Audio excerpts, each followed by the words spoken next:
Malegaon blast case यानी भारत के इतिहास का वो किस्सा जिसके बाद भगवा आतंकवाद जैसे झूठे नैरेटिव ने जन्म लिया, लेकिन हर सच सामने आता है और मालेगांव का भी सच सामने आया तो भगवा आतंकवाद वाले नैरेटिव की पूरी सच्चाई भी खुल गई और फिर एक शाश्वत सत्य सामने आया जो है सत्यमेव जयते।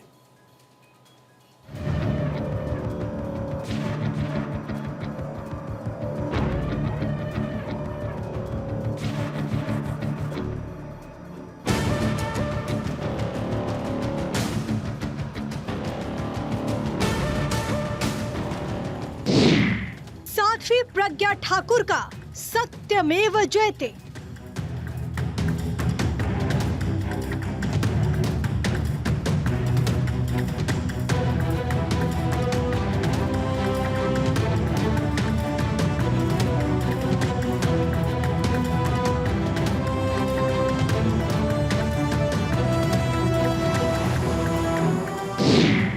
मालेगांव ब्लास्ट केस फैसले के बाद बड़ा खुलासा।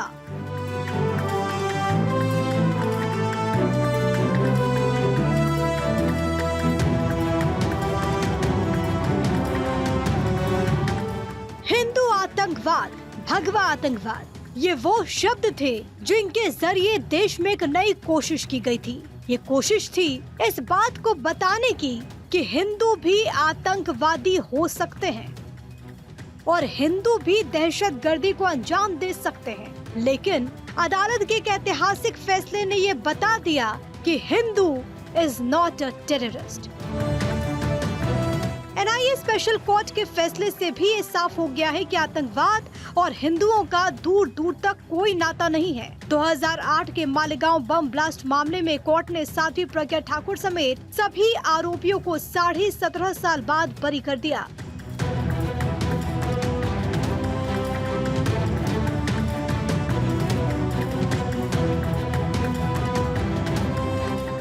और अब फैसले के बाद पहली बार बीजेपी के नेता साध्वी प्रज्ञा सिंह ठाकुर ने जो खुलासा किया वो हैरान कर देने वाला है।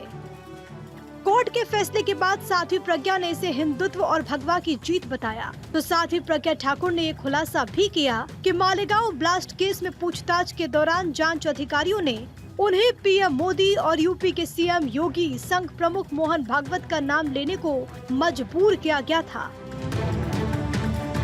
साध्वी प्रज्ञा ने ये भी दावा किया कि टॉर्चर कर झूठ बुलवाने की उनसे कोशिश हुई। उन नामों में विशेष तौर पर माननीय भागवत जी का नाम, राम माधव जी का नाम, हमारे माननीय मोदी जी का नाम, योगी जी का नाम, माननीय इंद्रेश जी का नाम और तमाम वो नेता जो बड़े बड़े नेता हैं उन लोगों के नाम लेने के लिए कहा कि उन्होंने कहा और हमने ऐसा किया, ये बोलो। मैंने उनकी बात को नहीं सुना और ना ही माना, इसलिए उन्होंने मुझे प्रताड़ित किया। मालेगांव ब्लास्ट केस में फैसले के बाद से ही सियासी माहौल गर्म है। एक तरफ जहां साध्वी प्रज्ञा के इस केस में कोर्ट से बरी होने पर भोपाल में जश्न का माहौल है, गाजे बाजे और आरती के साथ साध्वी का स्वागत किया जा रहा है।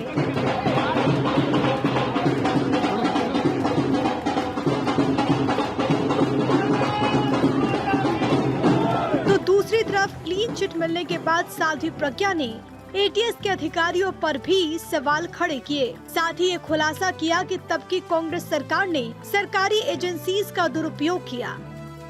मालेगांव ब्लास्ट के वक्त एटीएस अधिकारी परमवीर सिंह को लेकर भी खुलासा हुआ है।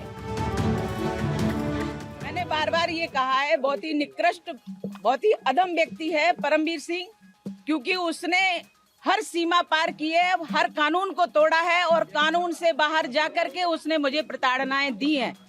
अकेले परमवीर सिंह ने नहीं, पूरे एटीएस के अधिकारियों ने प्रताड़ित किया है, पुरुषों ने प्रताड़ित किया है, हर कानून को तोड़ा है। उन्होंने मुझे गैर कानूनी 13 दिन तक रखा और 11 दिन की कस्टडी। इस प्रकार से मैं 24 दिनों तक पुलिस कस्टडी में रही और प्रताड़नाएं झेलती रही एटीएस की। इससे पहले भी साध्वी प्रज्ञा ने अपनी कैद के दिनों को याद करते हुए हेमंत करकरे और परमवीर सिंह पर हिरासत के वक्त टॉर्चर का आरोप लगाया था। हर उस जुल्म की दास्तां सुनाई जो उनके साथ बीती। मालेगांव ब्लास्ट एक ऐसा जख्म है जिसने पूरी दुनिया को हिलाकर रख दिया था। 29 सितंबर 2008 को हुए ब्लास्ट में 6 लोग मारे गए और तकरीबन 100 से ज्यादा लोग जख्मी हुए थे। मालेगांव ब्लास्ट केस की शुरुआती जांच महाराष्ट्र एटीएस ने की थी और अब 17 साल बाद कोर्ट के फैसला आने के बाद सभी आरोपियों को इंसाफ मिला। Bureau report, Bharat 24।